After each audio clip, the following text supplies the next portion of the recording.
देश के सूचना और प्रसारण मंत्री अनुराग ठाकुर का वो इंटरव्यू जिसमें देश में चल रहे हर मुद्दे पर पूछे गए उनसे सवाल।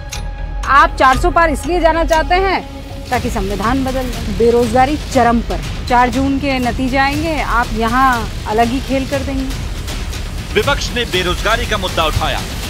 सबसे बड़ी समस्या है महंगाई और बेरोजगारी। विपक्ष आप पर आरोप लगा रहा है कि बेरोजगारी चरम पर है, महंगाई चरम पर है। बिहार में जो मुद्दा तेजस्वी ने उठाया। बिहारी गुजराती से डरता नहीं है।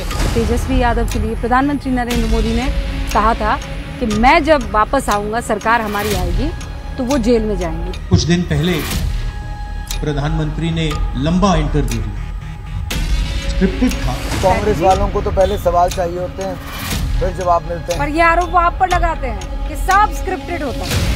हिंदू मुसलमान से लेकर पीओके पर कब्जे तक ऐसा कोई सवाल नहीं छोड़ा गया जो इंटरव्यू में रूबिका लियाकत ने अनुराग ठाकुर से न पूछा।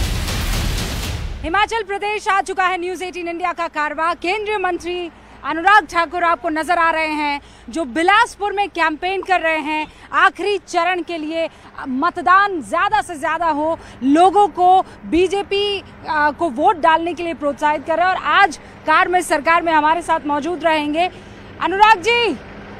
स्वागत है सर आपका। धन्यवाद बहुत बहुत। आपका देवभूमि हिमाचल प्रदेश की वीर भूमि हमीरपुर संसदीय क्षेत्र में स्वागत। तो चलिए फिर मैं भी अपना कार्य शुरू करती हूँ। कार में सरकार, अनुराग ठाकुर, होंगे बहुत सारे सवाल। शुरू करते हैं सिलसिला। बहुत बहुत स्वागत है आपका। धन्यवाद। आपका स्वागत देवभूमि हिमाचल प्रदेश के वीर भूमि हमीरपुर संसदीय क्षेत्र में। ये तो आपका जन्म स्थान भी रहा है, आपके पिता का भी जन्म स्थान रहा है। बिल्कुल, हमारी जन्मभूमि भी है, कर्म भूमि भी और संघर्ष भूमि भी। इस बार चुनाव जीत रहे हैं आप? जनता ने आशीर्वाद दिया है 4 बार और 5वीं बार भी जनता ही लगाएगी बेड़ा पार। काम किया है, काम करेंगे और जनता के बीच में उनका आशीर्वाद लेने के लिए फिर बार बार जाते रहेंगे। एक चीज जिस पर आप बहुत इतराते हैं कि ये मैंने अपने हिमाचल को दिया है। नरेंद्र मोदी जी का नेतृत्व जो भारतीय जनता पार्टी को मिला और उनके नेतृत्व में जो हिमाचल का विकास हुआ। आप सोचिए, जहां पर आप हो, बिलासपुर जिला में, मेरे 3-4 जिले हैं मेरे लोकसभा क्षेत्र में। हाँ। बिलासपुर जिला में कोई बड़ा प्रोजेक्ट नहीं था। हमने यहाँ पे 1700 करोड़ रुपए का एम्स अस्पताल बना दिया, 750 बिस्तर का अस्पताल, मेडिकल कॉलेज बना दिया, नर्सिंग कॉलेज बना दिया, देश का पहला हाइड्रो इंजीनियरिंग कॉलेज बना दिया।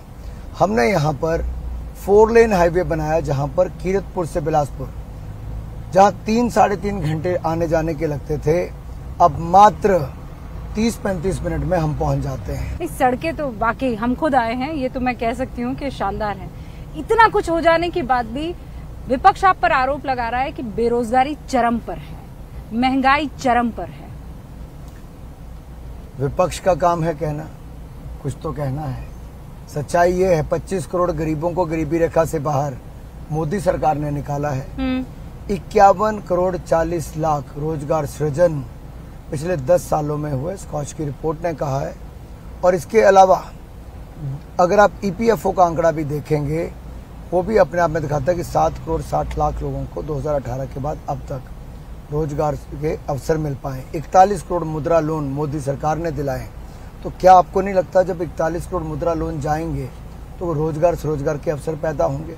जब इतनी इंडस्ट्री आएगी, आपका जीएसटी कलेक्शन 90,000 करोड़ से बढ़कर 2,20,000 करोड़ पहुंच जाएगा। जब व्यापार बढ़ रहा है तो क्या रोजगार नहीं बढ़ेगा?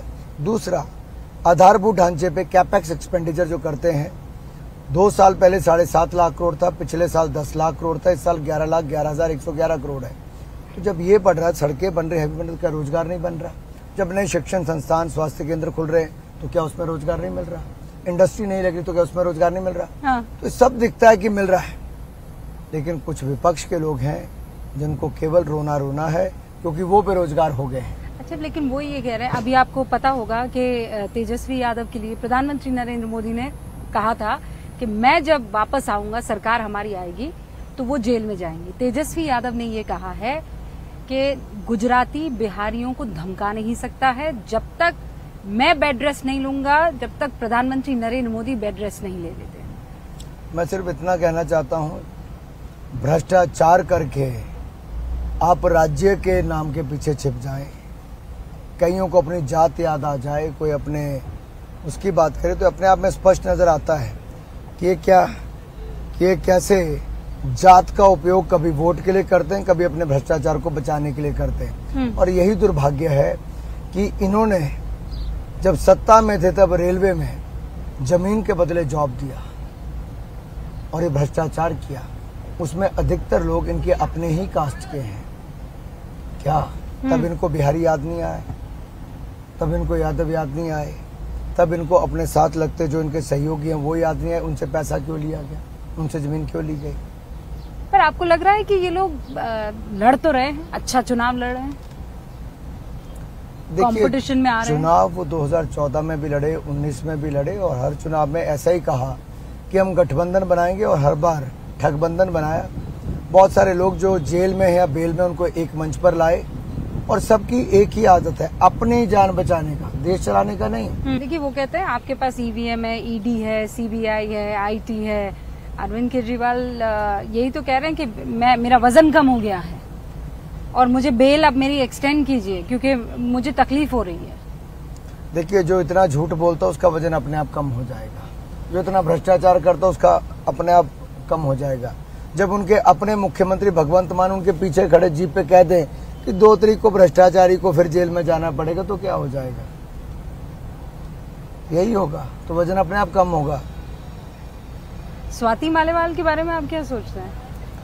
देखिए जिन पार्टियों में महिलाओं की इज्जत मान सम्मान नहीं, जहाँ मुख्यमंत्री के घर पे एक महिला सांसद को लात घूंसे मारे जाए, बाहर निकाल दिया जाए, वो पार्टी महिलाओं के लिए क्या करेगी? इन्होंने कभी नारी शक्ति के लिए कुछ नहीं किया, केवल अपमानित किया है। नारी शक्ति के लिए अगर 33% आरक्षण किसी ने दिया तो नरेंद्र मोदी जी की सरकार ने दिया। और ये हर घर अस्पताल क्या है? ये देखिए सबसे पहला प्रोग्राम मैंने यही चलाया था। हाँ। पहाड़ों में बहुत दूर दूर से पैदल चल के मेन रास्ते पे आते हैं, फिर बस पकड़ के जिला मुख्यालय पे जाते हैं, तब जाके आपका टेस्ट होता है। तब तक आपका कई 100 रुपए आपके किराए पे खर्च होते हैं और टेस्ट पे भी आपके पैसे खर्च होते हैं। मैंने इसको बदल दिया, जांच उपचार आपके घर द्वार।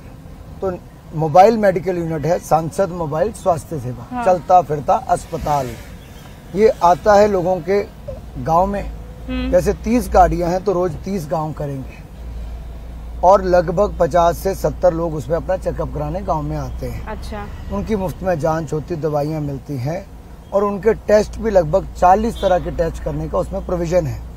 तो ये अपने आप में दिखाता है कि मुफ्त में टेस्ट हो गया, दवाई मिल गई, तो उसका कितना कॉस्ट बचा। हमने अंदाजा लगाया 10 लाख लोगों के ऊपर लगभग 60 करोड़ रुपए की उनकी सेविंग हमने की है। और 60 करोड़ की। और इसमें जो काम करते हैं उनमें 72 से 73% महिलाएं हैं, डॉक्टर से लेके लैब टेक्नीशियन तक, ये सारे काम महिलाएं करती हैं। और ये जो एक से श्रेष्ठ है इसमें तो 90-95% महिलाएं हैं। और खेल महाकुंभ में भी हमारी महिलाओं की संख्या बढ़ी। तो जो एक मैं सांसद भारत दर्शन योजना चलाता हूँ जिसमें मेरिटोरियस स्टूडेंट्स को हम देश भर के अलग अलग राज्यों में भेजते हैं सीखने के लिए, देश देखने के लिए। उससे उनकी एक्सपोजर एजुकेशन में इतना फर्क पड़ता है कि उनका सोच ही बदल जाती है। देखिए कोई गुजरात के मुख्यमंत्री से, यूपी के मुख्यमंत्री से, योगी जी से मिलने गए तो कोई केंद्रीय वित्त मंत्री निर्मला जी से मिला, कोई पीयूष जी से मिला, कोई उपराष्ट्रपति जी से मिले, तो उपराष्ट्रपति जी उनको ब्रेकफास्ट खिलाते हैं, उनसे बातचीत करते हैं, राष्ट्रपति जी उनसे बातचीत करते हैं। इसमें बहुत कुछ पता चलता है। लेकिन क्या इस बार जीत का मार्जिन बाकी सांसदों का भी आप ऐसा ही देख रहे हैं? क्योंकि हम जहाँ जहाँ गए हैं वहाँ पे नाराजगी इस बात को लेकर के है कि एमपीज जो हैं वो हमेशा तत्पर नहीं थे। मोदी का नाम आज भी चल रहा है। देखिए मोदी जी के नाम पे बहुत सारे लोग जीतते हैं। बहुत बड़ा फैक्टर मोदी फैक्टर है जिसके कारण आपको एक बड़ा चंक वोट का आपके वोट के साथ जुड़ता है। मोदी जी का काम, मोदी जी का नाम, मोदी जी की योजनाएं, जिसका प्रभाव हर सांसद को, जो उम्मीदवार है, जो लोकसभा का प्रत्याशी है, उसको बहुत फायदा मिलता है। लेकिन जो दूसरी बार चुनाव लड़ रहे हैं उनकी अपनी परफॉर्मेंस भी काउंट करती है कि उन्होंने क्या किया है। तो वहां पे आके सवाल खड़ा होता है, लोग पूछते हैं कि 5 साल में आपने क्या किया, आपने क्या किया। और यही वो सवाल इस बार जनता पूछने भी वाली है। और यही सवाल इंडिया गठबंधन वाले भी आपसे पूछ रहे हैं, वो कह रहे हैं आपने किया क्या है। आप 400 पार इसलिए जाना चाहते हैं ताकि संविधान बदल दें, ताकि आरक्षण खत्म कर दे। अच्छा, वो आपने सवाल पूछा। संविधान को कुचलने का काम कांग्रेस ने किया और संविधान निर्माता को भी अत्याचार प्रताड़ित करके और उनको पॉलिटिक्स से बाहर करने का काम कांग्रेस ने किया। भीमराव अम्बेडकर जी के साथ जो कांग्रेस ने किया वो देश कभी भुला नहीं पाएगा। इतना अपमानित किया, लेकिन जब वीपी सिंह जी की सरकार आई और हम लोगों ने समर्थन दिया तब जाके भारत रत्न मिला। मोदी जी की सरकार बनी, हमने संविधान दिवस मनाना शुरू किया। रूबिका जी, 26 नवंबर को पूरा देश संविधान दिवस मनाता है और हमने इसमें मोदी जी ने अपना पहला काम किया, संविधान पे माथा टेक कर कहा सबका साथ सबका विकास करूंगा। तो फिर ये डर कैसे बिठा दिया गया? मैं आपको बताता हूँ। डर ऐसे कि जिस कांग्रेस ने इमरजेंसी देश पर लगाई, शाहबानो केस के बाद जो उसको पलटने का काम राजीव गांधी जी ने पार्लियामेंट से करवाया, नेहरू जी ने अभिव्यक्ति की आजादी को कुतरने का काम संशोधन जो किए इसमें उसके कारण हुआ, और राहुल गांधी ने तो भरे चौराहे पे अध्यादेश फाड़ दिया। ये लोग हैं जो बाबा साहब अम्बेडकर के संविधान की हत्या करते हैं। हम हैं जो उनको मान सम्मान देते हैं। वो हिमाचल की सरकार ये कह रही है कि आप लोग इंतजारी में हैं कि जैसे ही 4 जून के नतीजे आएंगे आप यहाँ अलग ही खेल कर देंगे। देखिए, खेल हमें नहीं करना। 9 विधायक छोड़कर आ गए हैं, कई और आने की तैयारी में हैं और इसमें स्पष्ट दिखता है कि कांग्रेस से लोग उब चुके हैं। इनके झूठे वायदे और ठगने से अब लोग पक चुके हैं। आप ये कह रहे हैं कि यहाँ सरकार गिर सकती है? मुझे तो कहना नहीं है कि कांग्रेस के विधायकों को अपनी सरकार छोड़ के सरकार दूसरी बनानी है, ऐसा पूरा दिखता है। वो विक्रमादित्य जो नाराज चल रहे थे वो तो कंगना के खिलाफ चुनाव लड़ रहे हैं, कह रहे हैं वो जीत जाएंगे। देखिए, ऐसा है 4 तारीख को नतीजे आएंगे और चारों के चारों लोकसभा और 6 के 6 उपचुनाव भारतीय जनता पार्टी जीत कर दिखाएगी।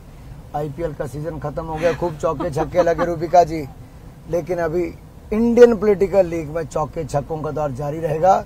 वो भी हिमाचल की फील्ड से, यहाँ पिच से लगेंगे।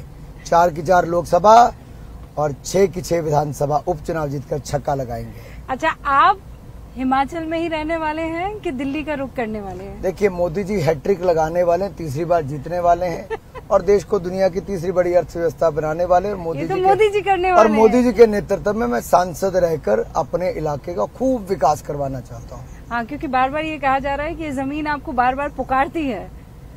क्या पिता की विरासत को आप आगे ले जाना चाहेंगे? देखिए, हम कार्यकर्ता हैं, हम कार्य करने में विश्वास रखते हैं, संगठन करता है, संगठन को मजबूत करने में विश्वास करते हैं और हमारी पार्टी का एक ही ध्येय है, nation first, party next, self last.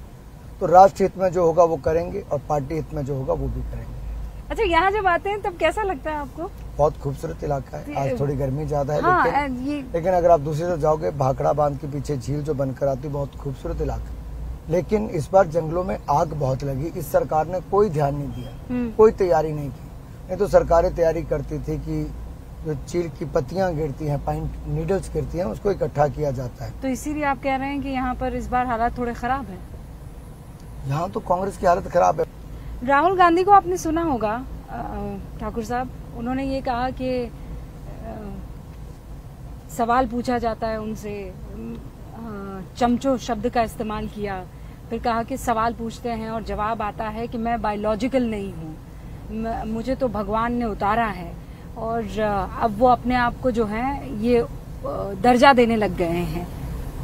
देखिए, मोदी जी ने कहते देश कहता है, और मैं तो एक बात कहूँगा, राहुल गांधी जी सवाल लेने से क्यों भागते हैं, मीडिया पर क्यों कटाक्ष करते हैं?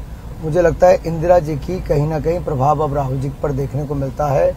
वो सत्ता में थी तो इमरजेंसी लगाई, ये बेचारे बेरोजगार हैं राहुल गांधी जी, तो ये मीडिया पर प्रहार करते हैं, आरोप लगाते हैं, और क्या करेंगे? इनकी हालत वो है जो बिन पानी मछली तड़पती है, वैसे तड़पते हैं सत्ता के बिना कांग्रेसी। आपको कितनी सीटें लगती है ये लोग लेकर आएंगे? देखिए, कांग्रेस संघर्ष कर रही है 40 पार करने के लिए। अभी भी 40 पार है? अब देखिए, नतीजे आएंगे 4 तारीख को, 4 तारीख का दिन होगा, नतीजे आने आएंगे। वो कह रहे हैं आप 250 पार नहीं जा पाएंगे। देखिए, कांग्रेस तो 250 सीटों पर चुनाव भी नहीं लड़ रही है। देखिए, आपने सबसे श्रेष्ठ प्रदर्शन किया मध्य प्रदेश में, राजस्थान में, हरियाणा में, दिल्ली में, अब ये प्रदर्शन श्रेष्ठ अब थोड़ी हो सकता है, एंटी इनकम्बेंसी भी तो होती है ना। अब तो यहाँ से सीटें ऊपर कहाँ जाएगी, अब तो नीचे ही आएगी ना, फिर कहाँ से आप 400 पार चले लेकिन जितनी पहले उतनी तो आएंगी यहाँ से। अगर हिमाचल की 4 तो मैं कह रहा हूँ 4 की 4 जीतेंगे, हरियाणा की 11 की 11 जीतेंगे, 10 की 10, 10 की 10, और छत्तीसगढ़ की 11 की 11 जीतेंगे, राजस्थान की 25 की 25 जीतेंगे। मध्य प्रदेश में पिछली बार एक कम रह गई थी, इस बार 29 की 29 जीतेंगे, और इसी तरह से गुजरात की 26 की 26 जीतेंगे, उत्तराखंड की 5 की 5 जीतेंगे। और हम इस बार उड़ीसा में, असम में, नॉर्थ ईस्ट में, इन सब राज्यों में और बढ़ाएंगे। और तेलंगाना में मैं आपको बता रहा हूँ, आज मुझसे लिख लीजिए, हमारी पिछली बार 4 सीटें थी, इस बार हम कम से कम 9 से 10 सीटें जीत कर आएंगे। मैं राहुल गांधी नहीं हूँ, मैं देश का सूचना प्रसारण मंत्री हूँ। लेकिन आपने जो सवाल पूछे अपने खुले दिल से पूछे। हम को भी मीडिया पर आरोप नहीं लगाते। हमने तो मीडिया के लिए तब भी लड़ाई लड़ी जब कांग्रेस ने जेल में डाला था। हम तब भी फ्रीडम ऑफ प्रेस की बात करते थे, अभिव्यक्ति की आज़ादी उसकी भी बात करते थे, और आज भी उस पर खड़े हैं।